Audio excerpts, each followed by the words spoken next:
Hi, my name is Aubrey Page and I'm with the Change Starts Here Collaborative.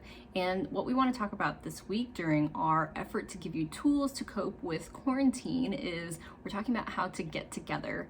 And the aspect of get together that I want to talk about for our caregiver tip is modeling behavior. So very often when we are together, either virtually or in person, as in like with our nuclear family, because we don't want to hang out in like a big party bus with a whole bunch of other people, our kids will often do stuff that we're like, oh my gosh, why would they do that? Or they'll say something and we're like, oh my gosh, why would they say that way or whatever. So we're really big into modeling behavior. And so sometimes what that looks like is kids will go to, if your kids are going to school, they'll go to school, something will happen at school and they'll have responded to a peer in an inappropriate way. So like maybe the whole situation was not good, but the way your kid was responded was especially difficult. And so I'll come home and be like, that sounds like it was really hard. What do you think we could do next time to avoid it getting to like that latest stage? And often it's a lot of encouraging talking to adults, but they rarely want to do that. So it's also how do we talk about how to handle it if someone treats us that way or says that thing, or if we're feeling upset or if we're feeling anxious, how do we respond differently? And so of course we want to talk to an adult, but I found sometimes our kids don't even know what to tell an adult.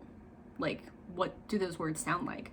So sometimes I'll be like, okay, I'll be the teacher and you be you and you tell me what you would say. And I still get like, I'm like, okay, so I'll be the teacher and no, dad will be the teacher and I'll be you. Let's be smart here.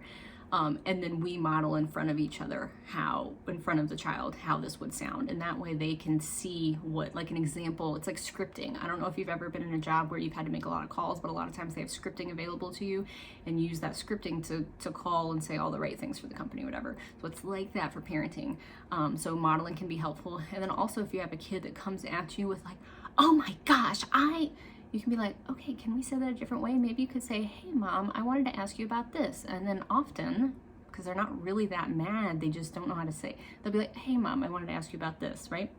Now sometimes they'll be like, screw you and the horse you rode in on, but if we can give them what it should sound like, then over time we'll start getting there. So modeling behavior is another great parenting tool for kids who struggle in social situations. And as we encourage you to get together with your kids or with your friends virtually, then I want you to remember that as a way of kind of giving them some feedback on how they handle certain social situations. So thank you so much. This is Aubrey Page from the Change Starts Here Collaborative, and we'll be back next week for a caregiver tip.